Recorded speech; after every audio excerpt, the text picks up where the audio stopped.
दोस्तों घर में अगर डबल एसी ब्लॉक लगा रहे हो या सॉलिड ब्लॉक भी जिनको बोला जाता है, बिंदास होके लगा सकते हो। लेकिन ये 15 बातें ध्यान देनी पड़ेंगी, नहीं तो क्रैक्स आ जाएंगे। सबसे पहली चीज क्या करनी है, जब भी डबल एसी ब्लॉक को लगाना है, बिना जो एडिजिव आता है, मोटार आता है, ठीक है, इसका केमिकल अलग से आता है, उसके बिना मत लगाओ। अगर उसके बिना लगाते हो तो वो सही से नहीं लगते हैं और निकलने के चांसेस, क्रैक आने के चांसेस हो जाते हैं। तो इनका मोटार बना बनाया आता है, मतलब सिर्फ क्या करना है, पानी मिक्स करना है और उसको लगा देना है। वो सेम खर्चा, लगभग सेम खर्चा पड़ जाता है मोटार के मुकाबले, और स्ट्रेंथ इसकी डबल हो जाती है। कंपनी का लेना है, लेकिन आपको जिंदल कंपनी का मिल जाएगा, एस्कोलाइट का मिल जाएगा, माइक लेटिग्रीड का मिल जाएगा, अल्ट्राटेक का फिक्सी ब्लॉक आता है, मैजिग्रीड का आता है, और भी काफी कंपनी है जिनका ये एडिजिव आता है। उसी से आपको क्या करना है, डबल एसी ब्लॉक को चिपकाना है। लेकिन चिपकाने से पहले क्या करना है, डबल एसी ब्लॉक को थोड़ा गीला कर देना। ये नहीं है कि ईंट की तरह भिगो के रखना है, 2-3 सेकंड पानी में डुबाया और डायरेक्ट उसको लगा देना है। और जो उसमें बीच में ये एडिजिव डालते हो, केमिकल डालना है, 3 mm से 4 mm डालना है, ज्यादा नहीं डालना है। और ये एज ए मतलब ग्लू काम करता है, ठीक है, वो मोटार की तरह काम नहीं करता है। और इसको ना आपको तराई करने की जरूरत है, ना क्यूरिंग करने की। ये पहली चीज करनी है। दूसरी चीज आपको क्या करनी है, जब भी डबल एसी ब्लॉक यूज करने हैं तो उसको 3 से 4 फीट के बाद कंक्रीट बैंड देना पड़ता है। कंक्रीट बैंड क्या होगा, एक कंक्रीट की लेयर डाली जाती है, 5 इंच उस मोटा होता है, और जितना चौड़ा वो होगा, ठीक है, उतना वो रहेगा। तो उसमें आपको जो नीचे से क्रैक्स ऊपर आते हैं, वो क्रैक नहीं आएंगे आपके घर में। डबल एसी ब्लॉक में सबसे ज्यादा चीजें क्या होती हैं, क्रैक्स आ जाते हैं, मैंने देखा है। लेकिन अगर आप क्या करोगे, ये कंक्रीट बैंड, इसमें आपको जरूरी नहीं है कोई ज्यादा सरिया डालना, स्ट्रेंथ के लिए नहीं डाल रहे हम, 10 mm का या 12 mm का सरिया डाल सकते हो। तो ये कंक्रीट बैंड देना, दूसरा काम। तीसरा काम आप क्या करना है, जब भी आपको ये ऐसी मैसनरी करनी है, ये सामने जैसे हम सरिया देखने ना, मैं नहीं बोलता कि हर लेयर में निकाल सकते हो, अगर बजट का कोई इशू नहीं है। ये डोवेल्स जो रहते हैं, 8 mm के 2 सरिये लेने हैं या 1 सरिया लेना है, कॉलम में होल करना है और इसको 3 से कोई 2 फीट तक बाहर निकाल देना है, और डबल एसी ब्लॉक में रहेगा। इससे क्या होगा, जो आपका कॉलम और डबल एसी ब्लॉक का जो जॉइंट होता है वो मजबूत हो जाता है, वहां क्रैक्स के चांसेस देखे जाते हैं, वो क्रैक्स नहीं आएंगे। तो ये कर सकते हो, जरूरी नहीं है हर एक लेयर में करो। आप क्या कर सकते हो, 1-2 फीट के बाद, मतलब 2 लेयर लगा के ये सरिया दे दो, तो इससे और ज्यादा स्ट्रेंथ हो जाती है। अगला काम क्या करना है, जैसे 7 फीट पे पहुंचोगे, आपको लिंटल बीम दे रहा है। लिंटल बीम ये नहीं है सिर्फ दरवाजों खिड़कियों पे, पूरे घर में लिंटल बीम आएगा। जैसे 3 फीट पे हमारा कंक्रीट बैंड पूरे घर में आया था, वैसे 7 फीट पे लिंटल आएगा। और लिंटल की डिटेल सिंपल रखनी है, कोई ज्यादा इतनी जरूरत नहीं है। ऐसे तो आपका स्ट्रक्चरल इंजीनियर प्रॉपर से आपको डिजाइन करके देगा, लेकिन वो नहीं करके दे रहा है। आपको क्या करना है, नीचे में उसमें 12 के 3 बार रखने हैं, ऊपर 2 12 के रखने हैं, तो वो लिंटल आपको दे देना है। हाइट उसकी 12 इंच रख लो, और चौड़ाई जितना डबल एसी ब्लॉक आप यूज कर रहे हो, ये काम करना है। लाल ईंट से जो लोग सालों से यूज करते आ रहे हैं, बहुत भरोसा है लोगों को उस पर। तो इसके फायदे क्या हैं, पहले ये सुनने ला। लाल ईंट के फायदा यही है कि वो इजीली अवेलेबल है और सस्ता है। नुकसान काफ़ी ज़्यादा है उसके। एक तो उसमें सीलन आ जाती है, क्योंकि उसका वाटर ऑब्जॉर्प्शन क्या होता है, बहुत ज़्यादा होता है। 15 से 20% वो पानी सोखती है, भले जमीन से कहीं से भी उसको पानी मिलेगा, वो कैपिलरी एक्शन से पानी ले लेगी और पूरे घर में सीलन आ जाएगी। दूसरी चीज़, स्ट्रक्चर में डेड लोड बनाती है, मतलब भारी होती है ना वो ईंट।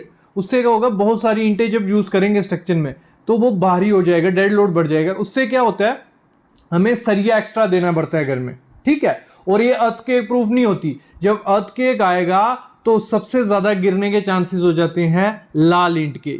ये एक बात होगी। अगली बात है कि इन्वायरमेंट के लिए अच्छा नहीं है, क्योंकि जितनी ज्यादा क्ले हम निकालते जाएंगे, उतना ज्यादा हमारा इन्वायरमेंट खराब होता जाएगा। ये चीज ध्यान रखना, ठीक है। गर्मी नहीं बनेगी। अगर आप डबल एसी ब्लॉक अपने रूम में, अपने फ्लैट्स में यूज करते हो, तो आपके घर में गर्मी बहुत ज़्यादा कम होगी, हीट प्रॉब्लम नहीं होगी। नहीं तो आपको इतना ज़्यादा हैवी एसी लगाने की ज़रूरत नहीं है।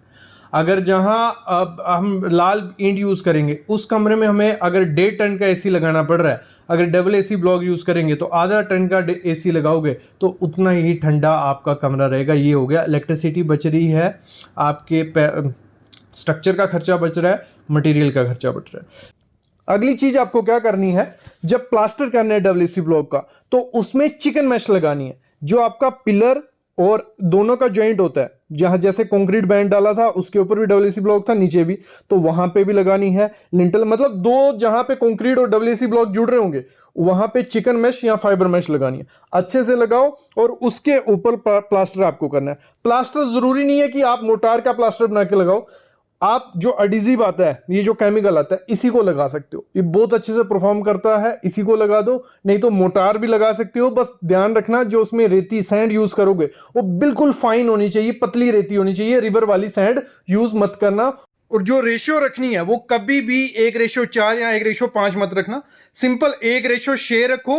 और उसमें जो सीमेंट यूज करना है पीपीसी सीमेंट यूज करना है, नहीं तो होता क्या है, लोग सोचते हैं ज्यादा रेशियो यूज करेंगे 1:5 तो उससे स्ट्रेंथ आएगी, नहीं, उसमें क्रैक्स आ जाते हैं और यही सबसे बड़ी गलती होती है।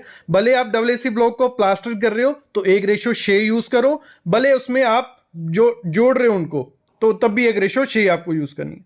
अगली चीज क्या करनी है, जब भी डब्ल्यूसी ब्लॉक को लगाना है वो पुराना डब्ल्यूसी ब्लॉक होना चाहिए। ये नहीं है कि अभी फैक्ट्री से बन के आया, जितना ज्यादा पुराना डब्ल्यूसी ब्लॉक मिलता है उतना ज्यादा अच्छा वो होता है, तो ये चीज भी ध्यान रखनी है।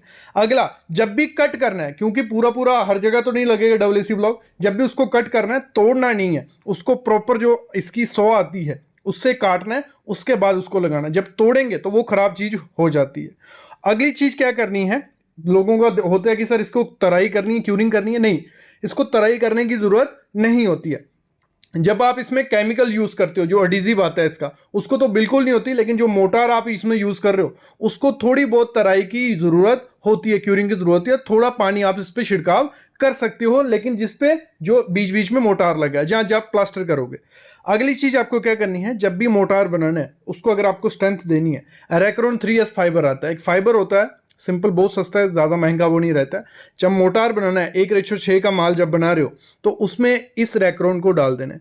उससे होगा क्या, ये एज ए रिइंफोर्समेंट काम करता है ना, प्लास्टर में क्रैक आने देगा और जॉइंट बहुत अच्छे से बनाता है। ये आप नॉर्मल कंस्ट्रक्शन में भी यूज करो तो ये बहुत अच्छे से काम करता है। अगली चीज आपको क्या करनी है, जब भी डब्ल्यूसी ब्लॉक की दीवार आपने बनाई, ठीक है, उसको 28 दिन तक छोड़ दो, मेरे ख्याल में छोड़ देना चाहिए, कि अगर उसमें कोई भी चेंजेस होनी है, जो कोई क्रैक आना है या कोई स्ट्रक्चर में मूवमेंट होती है, नीचे सेटलमेंट होती है, तो वो आपको दिख जाएगी। उसके बाद उस क्रैक को फिल कर सकते हो और उसके बाद प्लास्टर करो। मोस्टली लोग क्या करते हैं, आज डब्ल्यूसी ब्लॉक की दीवार की तीसरे चौथे दिन क्या करते हैं, उस पर प्लास्टर चढ़ा देते हैं, जो भी, क्योंकि हर एक स्ट्रक्चर थोड़ा मूवमेंट लेने में टाइम लगता है, तो आपको उसको मेंटेनेंस के लिए 28 दिन छोड़ दो, पूरे घर का डब्ल्यूसी ब्लॉक हो गया, दूसरे काम में लग जाओ। उसके बाद जब वो हो जाए, आपने देख लिया कुछ नहीं चेंजेस आ रही, फिर उसके बाद प्लास्टर उस पर कर सकते हो।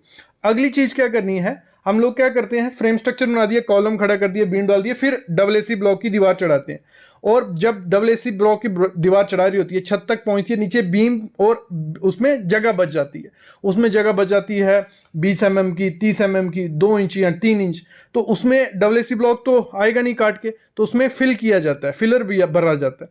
तो वो फिलर अच्छे से भरना है, आपको छोटे छोटे पीसीस लेने हैं, वो डालने हैं वहां पे, नहीं तो पीयू फोम आती है जो, तो मोस्टली बाहर कंट्रीज में वही पीयू फोम डाली जाती है, और ऐसा करना है 10 से 12 mm, उसको छोड़ देना है थोड़े दिन के लिए, मतलब 2 हफ्ते के लिए छोड़ दो, क्योंकि जो हमारा बीम होता है उसमें भी लटक आती है, वो भी डिफ्लेक्शन लेता है, वो भी बेंड होता है। अगर वो बीम आपने पूरा फिल कर दिया, वो बीम बैठा, लोड किस पे आएगा, सीधा दीवारों पे, तो वहां क्रैक आएगा ही आएगा डब्ल्यूसी ब्लॉक में। मोस्टली यही गलती होती है, आपको वो 2 हफ्ते के लिए छोड़ देना, आपका बीम जितना भी नीचे आएगा, जब वो हो गया उसके बाद वहां फिल कर दो, उसके बाद आप प्लास्टर कर दो, कोई दिक्कत नहीं आएगी। जब भी क्या होता है, 6 मीटर से ज्यादा लंबी दीवार हो जाती है हमारी, ठीक है, वहां डब्ल्यूसी ब्लॉक करते हैं, वहां क्रैक आ जाता है। आपको क्या करना है, जैसे ही 15-16 फीट हमारी दीवार हुई, बीच में अगर कॉलम नहीं है तो उसमें डमी कॉलम, स्टब कॉलम, मुलियन ये बोला जाता है, मतलब सिंपल कंक्रीट बैंड वर्टिकल में आपको दे देना है, 4 सरिया आप दे दो 8-8 का, या तो आप 12-12 का, वो खड़ा करो, बीच में कंक्रीट डालो, तो एक स्टब कॉलम खड़ा हो जाएगा, तो आपके क्रैक्स के चांसेस और ज्यादा कम हो जाएंगे। डब्ल्यूसी ब्लॉक बहुत अच्छी चीज है, ना ही गर्मी ज्यादा रूम में करता है ना ठंड ज्यादा करता है, इंसुलेशन के लिए परफेक्ट है। बस ध्यान देना पड़ता है, जब भी डब्ल्यूसी ब्लॉक के साथ काम करना है थोड़े प्रिकॉशंस आपको लेने पड़ेंगे। जब इसमें होल करना है, लगा लो हमारा सब कुछ रेडी हो गया, तो डायरेक्ट आप हथौड़ा और कील लेके ईंट की तरह मार नहीं सकते, यहाँ पे आपको प्रॉपर होल करना है, प्रॉपर इसमें स्क्रू लगाना है, फिर उसके बाद ये सब चीजें होती हैं। और जब आपको डोर वगैरह लगाना है, ठीक है, फ्रेम आपको खड़ा करना है दरवाजे का, तो वहां पे अच्छे से उसके कटिंग करके फ्रेम के कब्जे डालने हैं और कंक्रीट अच्छे से करना है। तो इस तरीके से अगर आप डब्ल्यूसी ब्लॉक का मैसनरी करोगे तो आपका घर स्ट्रांग भी होगा और अच्छा भी रहेगा। बस ये चीज़ें थी। आई होप आपको आइडिया लग गया होगा क्या क्या ध्यान देना है जब भी डब्ल्यूसी ब्लॉक के साथ काम करना है। लेकिन इसके रिलेटेड कोई भी क्वेरी है आपकी, आप कंसल्टेशन ले सकते हो, डिस्क्रिप्शन में डिटेल है, कॉल पे हम आपको पूरा समझा देंगे।